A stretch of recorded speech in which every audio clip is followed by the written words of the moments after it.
Bonjour à tous. Dans cette brève vidéo, nous essayons de comprendre pourquoi l'humanité, à un moment donné de l'histoire, a eu besoin de créer un registre contenant l'inventaire des biens immobiliers.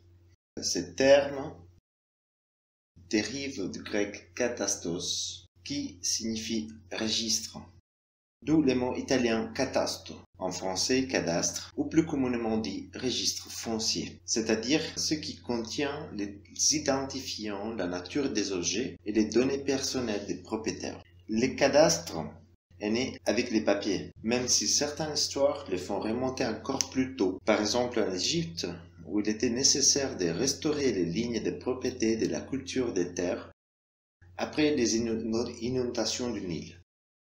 Les Romains, de leur côté, transformaient et aménageaient des territoires en attribuant la terre à leurs légions. Il fallait donc régulariser cette situation. On va donc parler de combien de types de cadastres avons-nous aujourd'hui. Il y a les registres fonciers descriptifs, c'est-à-dire qui décrivaient simplement les objets. Puis nous avons, grâce au nouveau système topographique, des cadastres géométriques.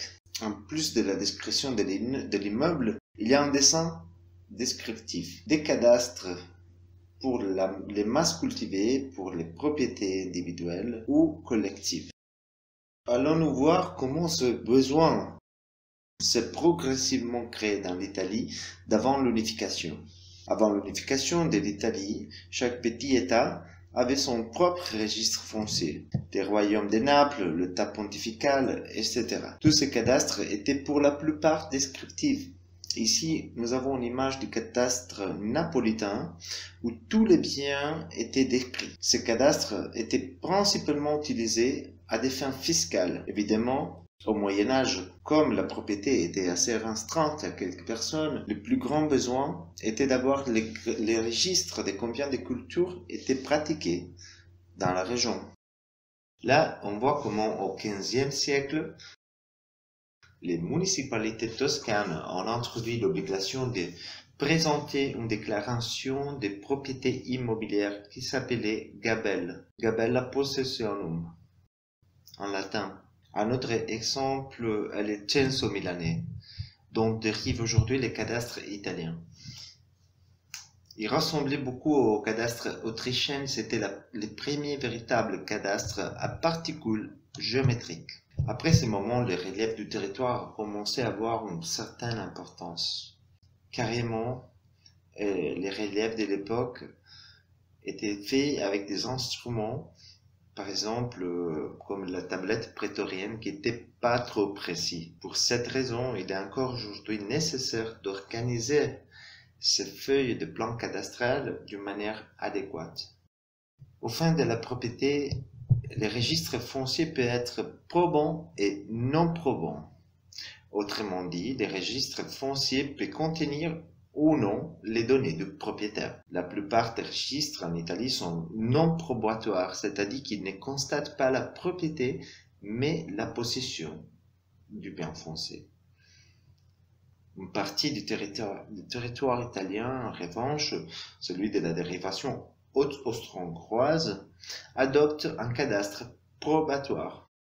Voilà, donc on va voir la pourcentage, c'est-à-dire que plus ou moins les 95% du territoire national adoptent des registres non probatoires et seulement les 5% adoptent à la place des registres probatoires. Nous citons ici deux textes. L'un austro-hongrois tendant à définir la propriété comme indissoluble, c'est-à-dire non divisible, tandis que l'autre devait hypothétiquement créer davantage de subdivisions de la propriété foncière. En 1938, Luigi Einaudi, dans la revue d'histoire économique, se pose une question. Pourquoi les jeunes étudiants, au lieu de courir après les pistes d'idéologie sociale contradictoire, ne demandent pas au registre foncier les secrets des mutations du territoire et de la structure des sociétés agricoles?